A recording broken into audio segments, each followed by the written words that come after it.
Dr. Sutton, you wrote 3 series of books while you were a research fellow at the Hoover Institute.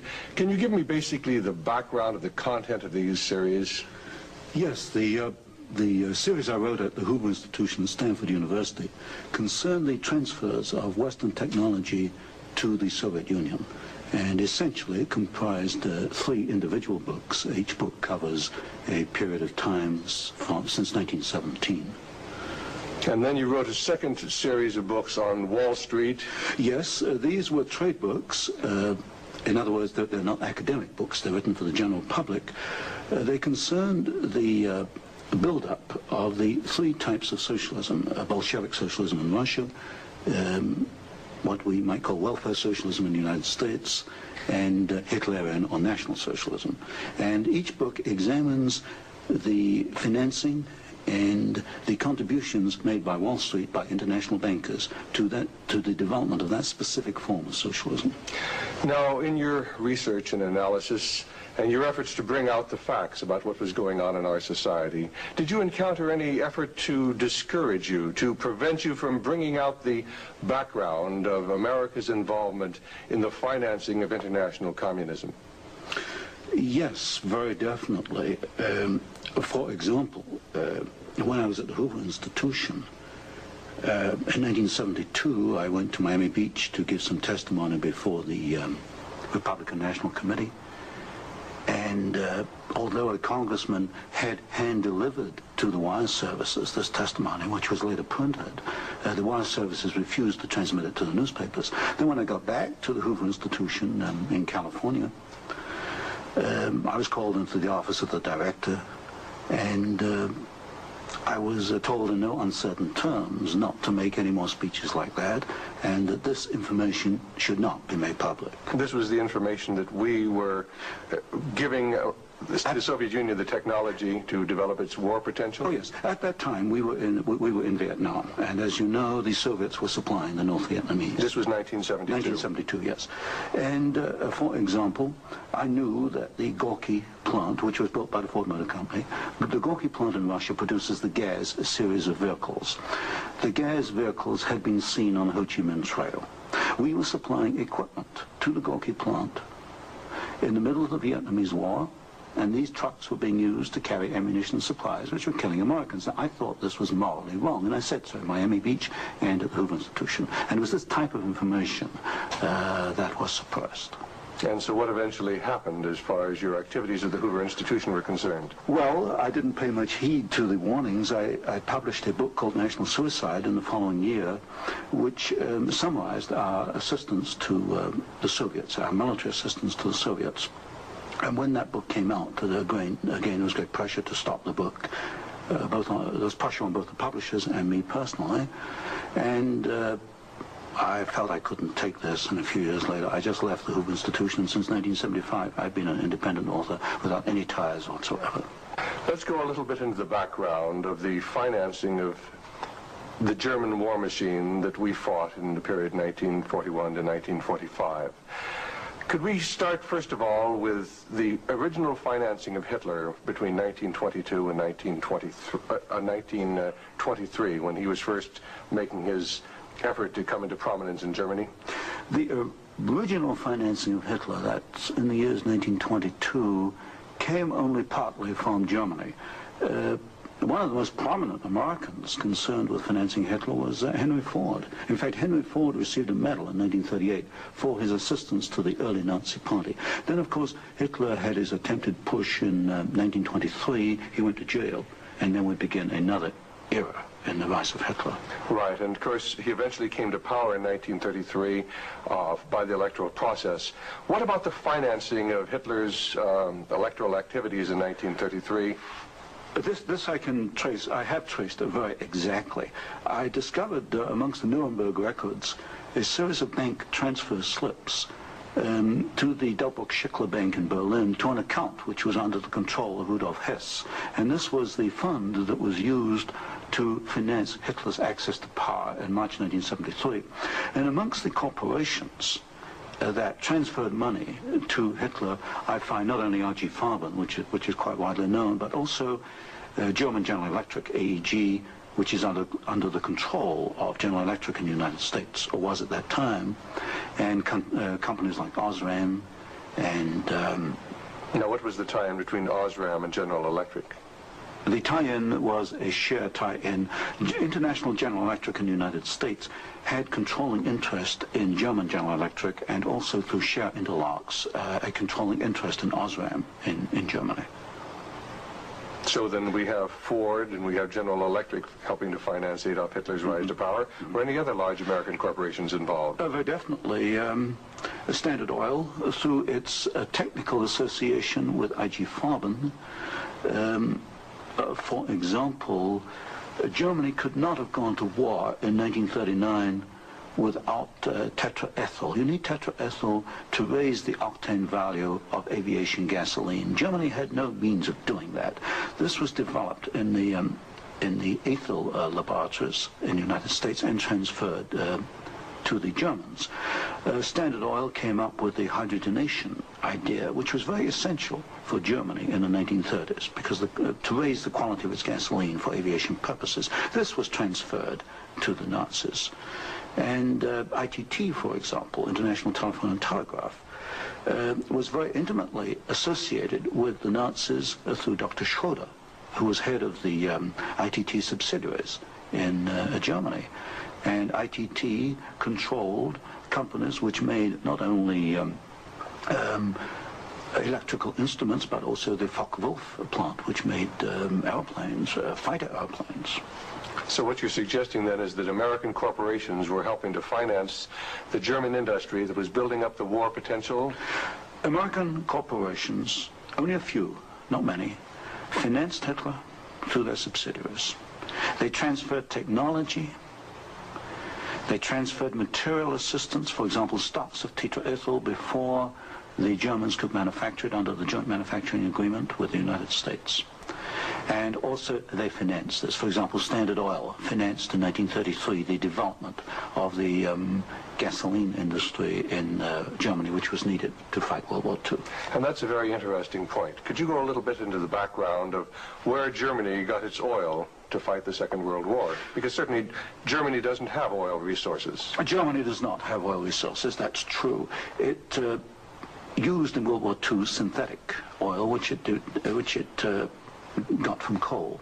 And the basic technical processes for the development of oil from coal came from the United States, from essentially from the Standard Oil laboratories, which had this technical assistance agreement with IG Farben. And of course IG Farben contributed something like 60% of the explosives needed by the German Wehrmacht, probably about 40–50% of the gasoline needed by the Wehrmacht and by the German Air Force, the Luftwaffe. And was there a definite interlock between IG Farben and Standard Oil? The interlock was at the technical level, the exchange of patents. It was through a financial technical assistance agreement. There were other interlocks with the United States through a subsidiary, IG Farben, in the United States. But with Standard Oil, the interlocks were at the technical and financial level. And is it a fact, it's been stated, that there were members of the board of directors of Standard Oil who were also on the board of directors of American IG Farben? Yes, Walter Teagle is one name that comes to mind. There were several directors. Was there an interlock with Ford between IG Farben and American IG Farben and the Ford Motor Company? Not that I can recall, not offhand. Not offhand. So basically what we're seeing then is American industry helping to provide the technology, helping to provide the finance, helping to provide the material that is going to allow Hitler to create his war machine. Yes, that is correct. That is correct. Now, in your book, Wall Street and the Rise of Hitler, you talked about the bombing patterns during the Second World War, and the fact that it was amazing that there were certain factories that were not bombed, whereas the majority of the German factories were decimated, German-owned factories. There were certain factories that tied into this interlock we've already alluded to, that for some strange reason seemed to escape the devastation of our saturation bombing. In World War II, the German electrical industry was or should have been a prime target for Western bombing. But in practice, the German General Electric plants were not bombed. Of the 10 major plants, not one was bombed, and a half a dozen others had trifling damage, broken windows, that kind of thing. So what we have here is a very interesting case of an industry which should have been bombed in World War II, but was not bombed, and yet we have American ownership, which raises a certain amount of suspicion as to why it was not bombed. But as far as the German-owned electrical companies, did they undergo a rather heavy bombing? I took a look at that. The Siemens plant, for example, they were bombed. There's no question. But the industry was not targeted as a general target. So Siemens, for example, was not bombed as heavily as, say, tank plants or aviation plants, that kind of thing. You mentioned the Ford plant in Cologne. Was this a prime military target? The Ford plant in Cologne should have been a prime military target. For example, the British Air Force, the Royal Air Force, did bomb the Ford plant at Poissy in France. But the Ford plant in Cologne, which was by far the largest Ford plant in Germany, was not bombed in World War II. But did our military planners intend to bomb it? In other words, was it on the aiming report? Well, I did look at the aiming reports for the plants in Cologne. Ford was known about. They knew that it was producing equipment for the Wehrmacht. But it was not bombed. It was scheduled as a target, but it was not bombed. So somewhere along the line, as far as the planning was concerned, the name of the Ford motor plant in Cologne was deleted, and yet the city of Cologne itself was totally decimated. The city of Cologne was decimated, as of course many other cities in Germany were decimated. But somewhere along the line, something happened. I suspect it was in the aiming committees, and without question, orders were sent out not to bomb certain targets, even though these were prime military targets. And that's rather reminiscent of some of the orders that went out during the Korean War, some of the orders that went out during the Vietnamese War to leave specific targets within the enemy's domain untouched by our strategic bombing. I understand that was so, although I've not investigated it. Now, in your book, Wall Street and the Rise of Hitler, there was one very interesting section about a special fund that Heinrich Himmler had, and the funneling of money from German corporations into this fund, even up into the years 1943 and 1944. And many of these corporations had strong ties into the American corporations, into the American parent corporations. Could you tell us a little bit about the Kepler Fund? The Kepler Fund was also known as the Konto S Fund. It was what we might call Heinrich Himmler's personal slush fund. He used it for his own personal projects. And what amazed me was both in 1933 and in 1944, the 2 years for which I examined the records, over half the funds came from American corporations. For example, in 1933, ITT, Standard Oil, General Electric, and possibly Osram were contributors. Even in 1944, in the middle of World War II, we find that ITT was funneling funds to Heinrich Himmler's fund through Schroeder, who was the chairman of the ITT subsidiaries in Germany. We also find that DEPAG, the Standard Oil subsidiary in Germany, was financing Heinrich Himmler, and this was in the middle of World War II. Now, were these facts ever brought out at the Nuremberg hearings? They were never brought out at the Nuremberg hearings, although the documents do exist within the files, within the records. They have not been published, as far as I know. And you actually had access to these records? Yes, there's some 400 tons of these records available, and many of them were at the Hoover Institution, or copies were at the Hoover Institution, and that's where I found the original documentation. I think it's a tragic part of our history when the American public doesn't realize the interplay then between great American corporations and the financing, the funding of the Nazi movement. Now, I wanted to talk just a little bit about the Nuremberg trials, because at the Nuremberg trials, the Nazis, the Nazi war criminals, the Nazi generals were held specifically guilty for what transpired. Were there any Americans involved? Were any Americans indicted? Were any Americans convicted as far as the financing of the Nazi war movement?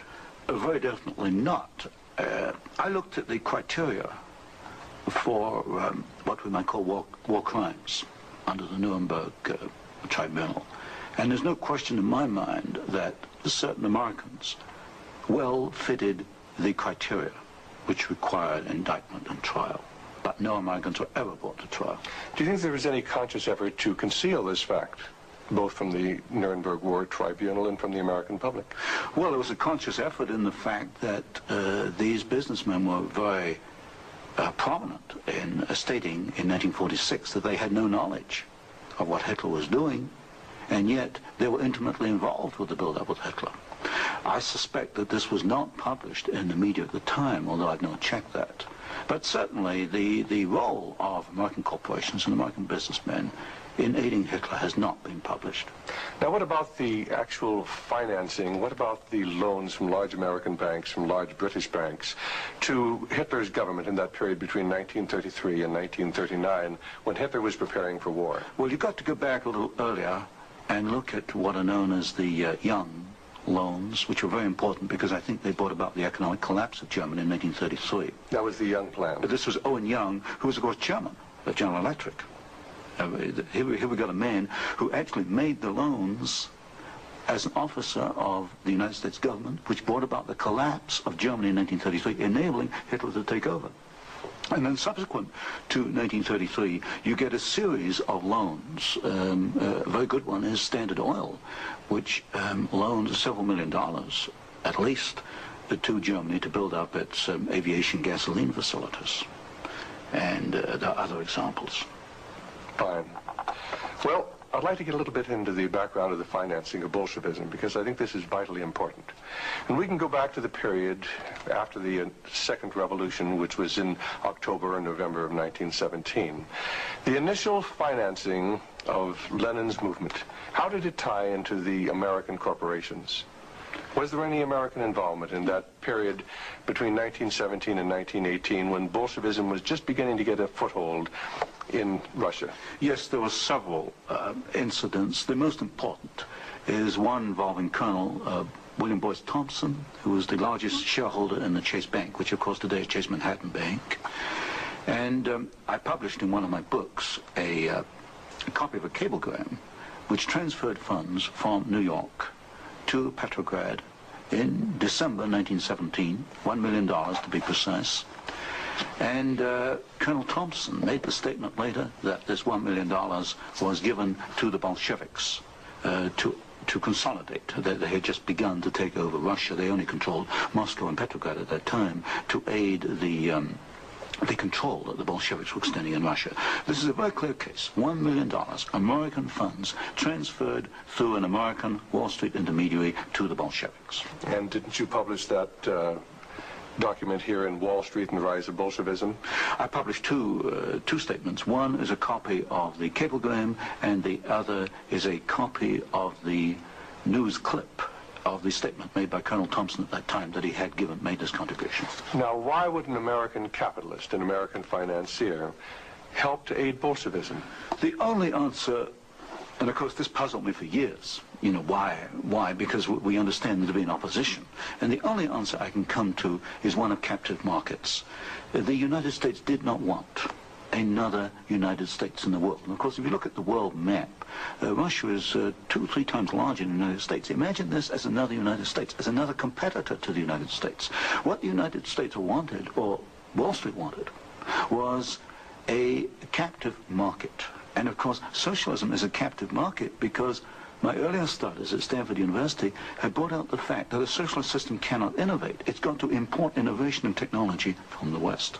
And so I think the aim behind this was to encourage the development of Marxism and other types of socialism, because this would give these Wall Street bankers control of a world market, a captive market.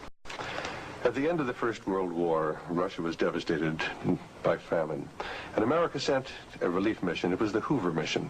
Do you know any of the facts surrounding the activities of the Hoover Commission? Well, there's no question that in 1922, 1923, Russia was finished. Industrial output was perhaps 8 or 10%. of 1913 figures, and people were starving by the hundreds of thousands. And the Hoover mission was organized, of course, to send aid to Russia. But most of the aid went to the Bolsheviks, who controlled really quite a small part of Russia at that time. Only a very small part of the aid went to the White Russians or to the Far East. And then after 1922 and 1923, Lenin instituted something known as the New Economic Policy, or this series of 5-year plans. Can you tell us about the 5-year plans and the part that the major American corporations, major world corporations, played in building up the Soviet Union? Well, there are two separate phases here. The new economic policy was started in 1923 by Lenin, and I found, and I published this in my first book from Stanford, that every single Russian industry was rebuilt or restarted by foreign corporations, mostly German, British, French, and American. By 1928, Russia was back to approximately its 1913 industrial output. And at that point, she began to think of these grandiose 5-year plans. And in 1928, Gosplan, which is the Russian government planning commission, actually designed an initial 5-year plan, but this was thrown out, it was inadequate, and American corporations were brought into Russia. And the first 5-year plan and the second 5-year plan were actually designed in the United States by American corporations. And what were these corporations? Which ones specifically were involved? The design of the first 5-year plan was by a corporation probably not known to most Americans, Albert Kahn. But Albert Kahn was the foremost industrial architect in the United States. And Albert Kahn laid out the basics of the first 5-year plan for the Soviets. And then we find, again, the same corporations involved with the construction of the plants. International General Electric, certainly, DuPont, Ford Motor, Hercules Motor, Curtiss-Wright in aircraft engines, and even some corporations which today were forgotten about, like Valti and Chance Vought. These were aircraft manufacturers at that time. And so American corporations came in and they built the first 5-year plan. But what was important, the Soviets then copied these plans, and this accounts for the tremendous Russian output. They took this initial equipment and they multiplied it, they copied it by the 100. Now, how about Ford Motor Company? Did they play a part in the building up of the Soviet potential? Very definitely. Ford Motor Company built the Gorky plant, and the Gorky plant produces the GAZ series of vehicles, that's GAZ, and these are trucks and some automobiles. And right from the early 1930s, you find that the GAZ plant has had military potential, and Ford knew that when it went in and built the Gorky plant. And we know it because I found statements to this effect within the State Department files. Sometimes we hear the name Averell Harriman. Did he play a part in building up the Soviet technology? Very definitely. In fact, Averell Harriman came out of the Soviet Union financially at a profit. He took over the Georgian manganese concession in the early 1920s. Got this back on his feet for the Soviets, and manganese became a prime export for the Soviets, and so they were able to sell this abroad, get foreign exchange, which financed their industrialization. And then they bought out Harriman about 1929, and Averell Harriman received as compensation $1 million more than he put in the first place. How about Armand Hammer of Occidental Petroleum? Armand Hammer is a very interesting example. Armand Hammer received the first foreign concession in 1922. In asbestos in the Ural Mountains. And he also conducted for the Soviets a number of other enterprises, right down to pens and pencil manufacturing, for example.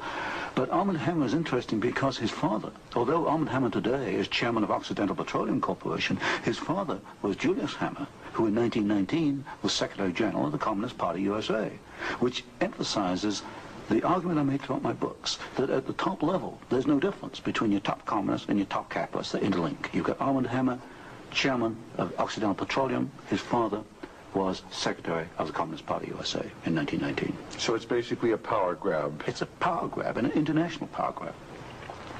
Now, during the Second World War, why, Russia was pretty well decimated once again by German forces. What part did the American Lend-Lease program play in building up Russia's industrial capacity after the Second World War? Well, Lend-Lease built up Russia's capacity, modernized it, and expanded it during World War II.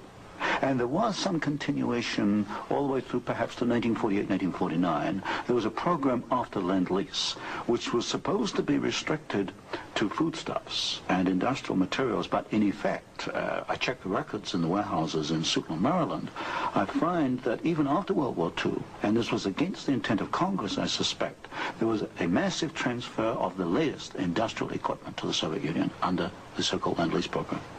Now, in 1948, there was a fascinating book came out by Major Racy Jordan, in which he talked about American aid to the communists as far as their ability to build nuclear weapons.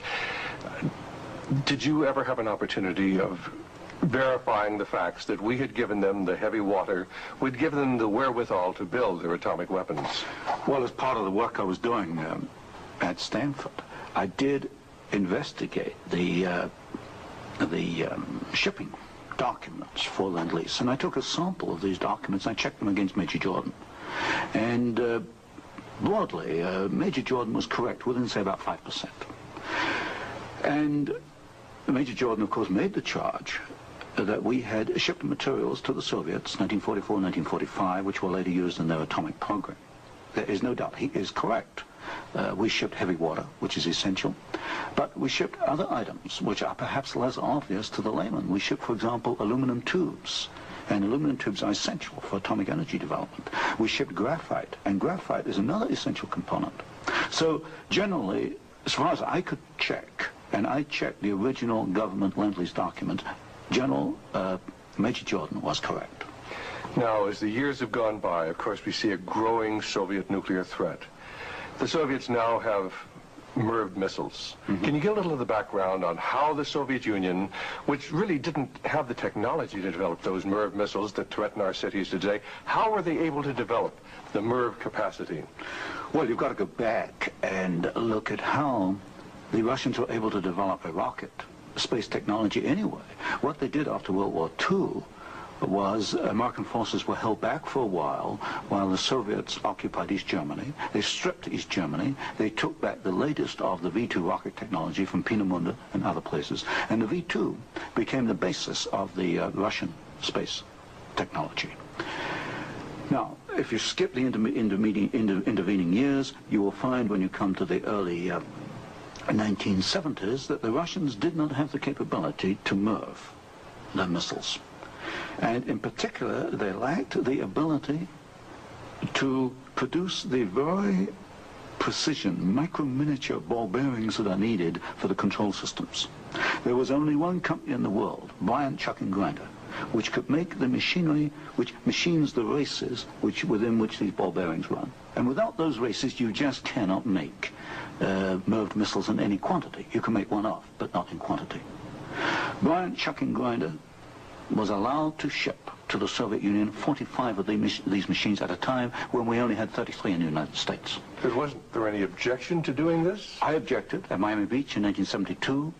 Other people objected, but the objections were squashed. And predominantly at fault here is Henry Kissinger and the incoming administration, the incoming Nixon administration. This was known, I'm sure it was known in DOD. If I knew it, then certainly DOD knew it. But the objections were squashed, and there was suppression of the information. And so once again we see America building up the military capacity, the nuclear threat from the Soviet Union. Well, this goes, when you talk about MIRVing of missiles, you're talking about a quantum jump in your military technology. Now, I'm not a military man, but to me, the ability to do that is a massive leap forward, and we enabled them to do it, and we did it knowingly and deliberately. During the Vietnamese War, the Soviet Union and the Eastern European satellites were the primary suppliers of war materials to the North Vietnamese who were killing American boys in South Vietnam. Would you comment on our aid and trade with the Soviet Union and with the Eastern European satellites during that period of time? Well, there's no question that the Soviets were the prime suppliers of military equipment and suppliers to the North Vietnamese. Let me give you an example. the American pilots, as they flew over the Ho Chi Minh Trail, described the trucks that they were seeing as American trucks. Well, they were American trucks because they came from the Gorky plant, and Gorky was built by Henry Ford. And so you have the situation where we were in effect supplying both sides in the Vietnamese War. But the trucks were being built by the Soviet Union. However, were they getting any materials from the United States to help build those trucks? Yes, in the early 1970s, I know specifically of shipments of equipment into the Gorky plant while the war was going on, which in effect were aiding the Soviets to build more trucks to be used by the North Vietnamese. How about loans? Was America extending loans to the Soviet Union during this period when they were the primary financiers of the North Vietnamese? Yes. Beginning about 1970, there was a massive grant of loans to the Soviet Union. I'd say by about 1976, it must have totaled perhaps $40 billion outstanding. And so this, of course, these loans were used to enable the Soviet Union to purchase industrial equipment in the United States, and this industrial equipment was used to manufacture, in part, military supplies which were used against us in Vietnam. How about Russian shipping that was being used to ferry supplies to North Vietnam? Shipping is a very interesting example because the Soviets published a shipping register, about 6,000 ships, and I analyzed every one of these ships, both the origin of the technology of the ship itself, the hull, and the engine. Most of them are marine diesel engines. And I find that 60% of the Soviet merchant marine, which of course has military usefulness, 60% was built aboard. Only 40% in the Soviet Union, and that largely to Western design. But when you come to marine diesel engines, you find something really fascinating. You find that 80% of the marine diesel engines in Soviet merchant ships are Western engines, Burmeister and Wain of Copenhagen, Sulzer of Switzerland, Fiat of Italy, because that name has come up before. But the other 20% of marine diesel engines built in the Soviet Union are built to Western design under technical assistance contracts from Sulzer and Burmeister and Wain. So in effect, there could be no Soviet merchant marine without assistance from the West. How about the building of the Kama River plant? Kama River was built in the late 1960s, early 1970s. The basic design, the contract was let to the Italian firm of Fiat. Giovanni Agnelli is the chairman of the board. And this is important because Agnelli is tied in with Chase Manhattan Bank. He's on the International Advisory Committee of Chase Manhattan. What caught my attention was that Fiat does not manufacture automobile manufacturing equipment. All the Fiat plants in Italy contain American equipment. And what I found was that the equipment was coming, perhaps about 60-70% of it, from the United States, from major automobile equipment suppliers in the United States. I think it was known as the Fiat plant as a cover to perhaps divert attention from the fact that during the Vietnamese War, we were building the largest plant in the world. It covers 36 square miles.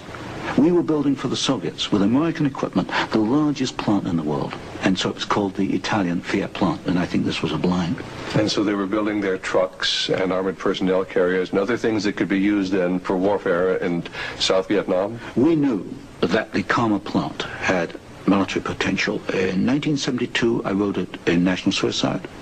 I said as much in Miami Beach in 1972. This plant has military potential. It can produce military vehicles. We knew it. And of course today in Afghanistan, we find that the Kama vehicles that are there in Afghanistan today from the Kama plant built by American and Italian companies. And it was after you brought out this information that efforts were made to suppress your book, National Suicide, Yes. and your other studies? Yes, because I was bringing out the fact that the Kama River plant had military potential, that we were moving the missiles with the Bryant chucking grinder equipment, and of course other facts along these lines. And what sort of pressure was brought to bear upon you? What sort of pressure was brought to bear upon the publisher of your book, National Suicide? There was pressure on the publisher to prevent publication, to stop publication. He refused to do so. There's pressure brought upon me first to withdraw the book, and then a rather deceitful sort of pressure. It was claimed at the Hoover Institution that I had plagiarized Volume 3 of my Western Technology series, which was being published by Stanford University. Well, firstly, I challenged them to point out the plagiarization, and nobody could find even two sentences that matched up. But then I pointed out that I cannot plagiarize my own work. I hold the copyright on both books, and nowhere in the world can I plagiarize myself. That's a logical impossibility. And then gradually it built up over the following years that my research was perhaps going a little out of what was perhaps required, or welcome would be a better word, and it should be confined within more narrow boundaries. And at that point in 1975 I left the Hoover Institution, and since then I've become an independent author, and I can publish what I want to publish. Do you know of any other instances where efforts were made to suppress publication of books through the Hoover Institute? I know of one example, one I was personally aware of, and that was Julius Epstein's book on Operation Keelhaul, which is a very important book on the treatment of Russian prisoners of war in Germany after World War II. This book was in manuscript for several years, and he was not allowed to publish it. I heard that firsthand from Julius. Right, and eventually it was, of course, brought out. It was at a later point. Now, another example I can give is my own Western Technology series. The third volume of that was held in galleys for 1 year. Now, it costs a lot of money to hold a book in galleys, because when a book is in galleys, you want to get out on the market to start recouping your investment. That book was held in galleys for 1 year because it was not politically wise or acceptable to publish it at that time, even though it was an academic book. You've done some fascinating studies on the Trilateral Commission. Can you tell us about the Trilateral Commission?